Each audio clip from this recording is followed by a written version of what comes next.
Well, it's Tuesday night in Reno County, and the Environmental Health Section sets mosquito traps in strategic locations throughout Reno County, and we're fixing to go out and set at one of our trap locations. I'm going to assemble the trap and explain to you some of its components as we go.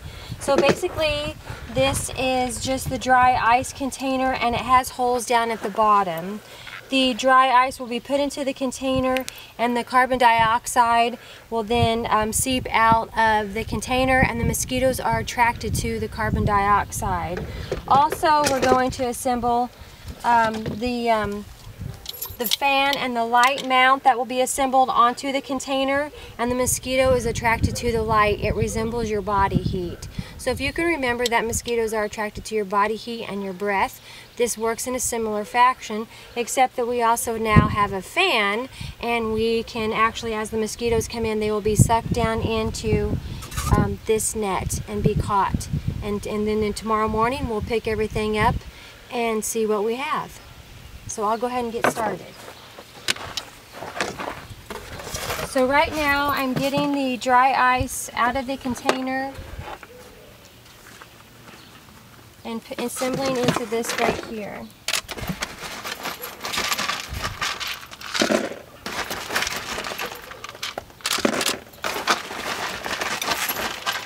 We're wanting to fill the dry ice container to the top.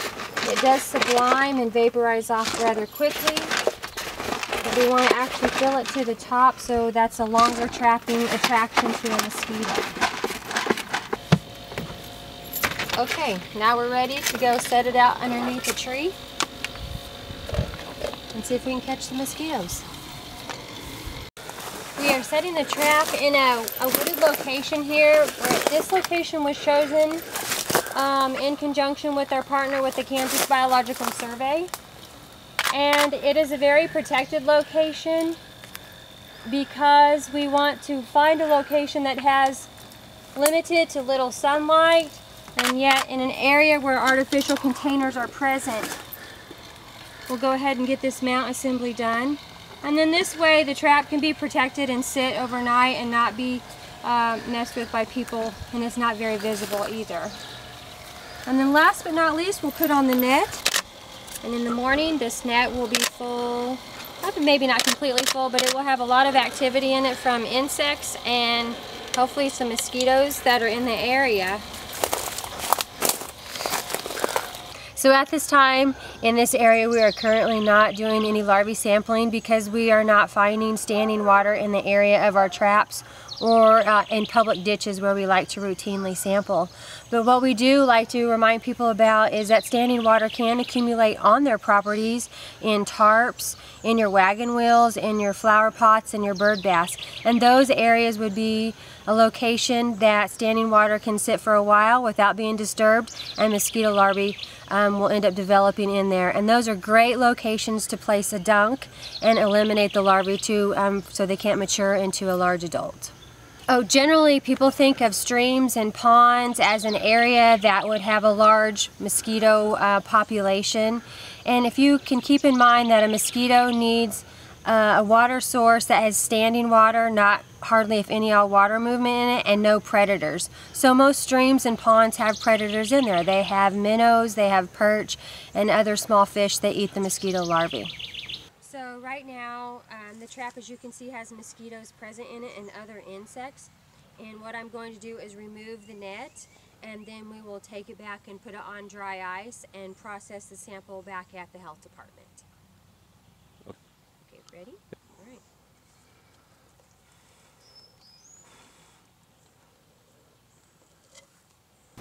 And then here's where the fun starts. Just how many of them can come out of a trap. And I sometimes have to even turn it inside out just to get all of them. Okay. And if they get caught in the net, we just pick them off. Sometimes their legs and whatnot, but that's a good amount. Okay.